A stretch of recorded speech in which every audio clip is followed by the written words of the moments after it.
The Arkham strain of the Batman franchise couldn't be more popular on consoles and PC, with Arkham Origins finally released to gamers worldwide over the past few days.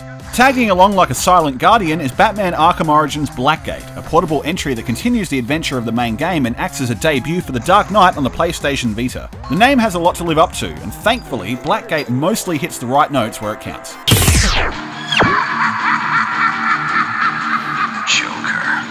Now before I start, let me get two things out of the way. This isn't a review for the Nintendo 3DS version, which I've yet to play, and this is a direct continuation of the events of Arkham Origins, so there may be some minor spoilers. Set 3 months after the events of Arkham Origins, Batman is a known formidable presence in the underworld of Gotham City, having successfully dealt with Black Mask and the Joker and locking them up in Blackgate Prison. Before long, the prison becomes overrun by inmates after a mysterious explosion turns them all free, and the shadowy perpetrators behind the blast watch and assess the action from the sidelines. Batman teams up with a freshly imprisoned Catwoman to infiltrate the prison, where the pair tenuously agree to liberate the staff held hostage in exchange for her sentence to be reduced. The narrative plays out over the course of a long night's journey into day like previous games, and while it's keeping a tradition, it also limits what Blackgate could have been able to do.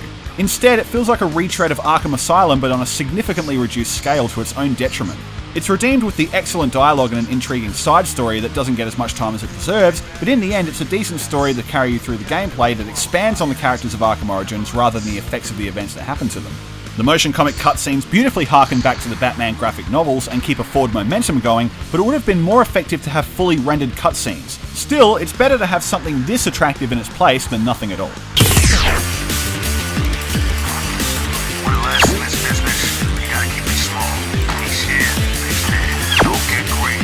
Blackgate's gameplay is spread across 3 sections to navigate as you choose: the Industrial Quarter, Cell Blocks, and the Administration Area.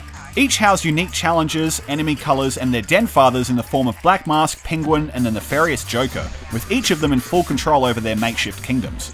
Navigation is simple enough with a handy map and waypoint system, but the in-game setup could have benefited immensely from a compass to aid you in areas where proceeding to the next area isn't always as obvious. A small arsenal of Batman's gadgets are progressively unlocked from Wayne Tech crates peppered throughout Blackgate Prison, and each receive automatic upgrades the further you progress through the 8 to 10 hour campaign.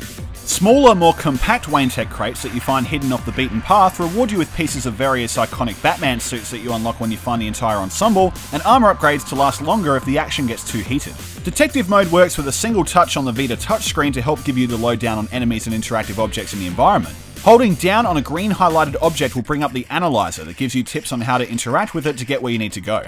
You can also use the analyzer to find detective case files, which provide a nice incentive for completionists to see every nook and cranny in the prison.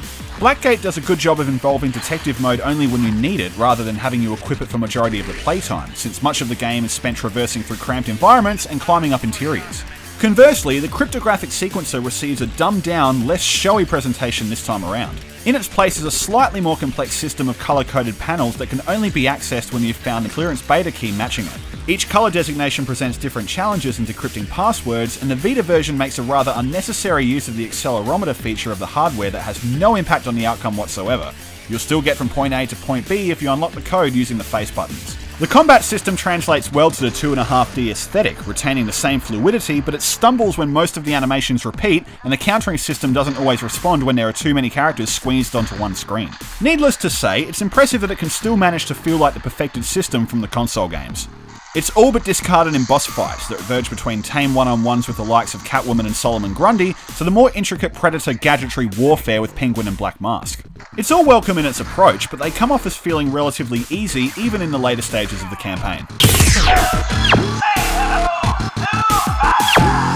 It may not be a traversable open world, it may not be even fully 3D, but you can't deny that Blackgate holds a distinctive place in the Arkham franchise, at least for its look. The 2.5D presentation does justice to the Arkham series, and most of the environments are well detailed to suit it.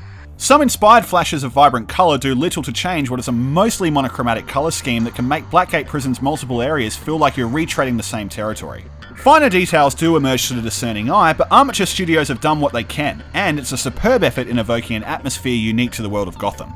The voice acting is uniformly excellent, with Troy Baker's Joker and Nolan North's snivelling Penguin coming off as standouts, and there are plenty of playful lines to keep you entertained as you stalk thugs and brutes from on high. Some glitches did cause me to restart from my current checkpoint, and an odd hiccup occurred when I had to decrypt the same password 3 times before the door opened to let me pass.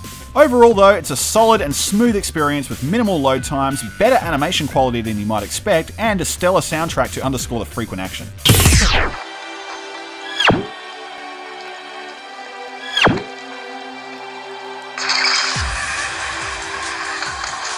Batman Arkham Origins Blackgate isn't the expansive freedom of choice Batman game that is yet to come out for the current generation of portable gamers, but it's another entertaining beat in the Arkham drum. Some puzzling choices in game design and a reasonably hollow narrative are perked up by fun gameplay and a distinctive visual style, but more than anything, it's another feather in the cap for the exceptional portfolio that's slowly building for the PlayStation Vita. Let's just hope that the next portable entry for the Dark Knight begins to rise to new heights and not forever return to new lows. Running high.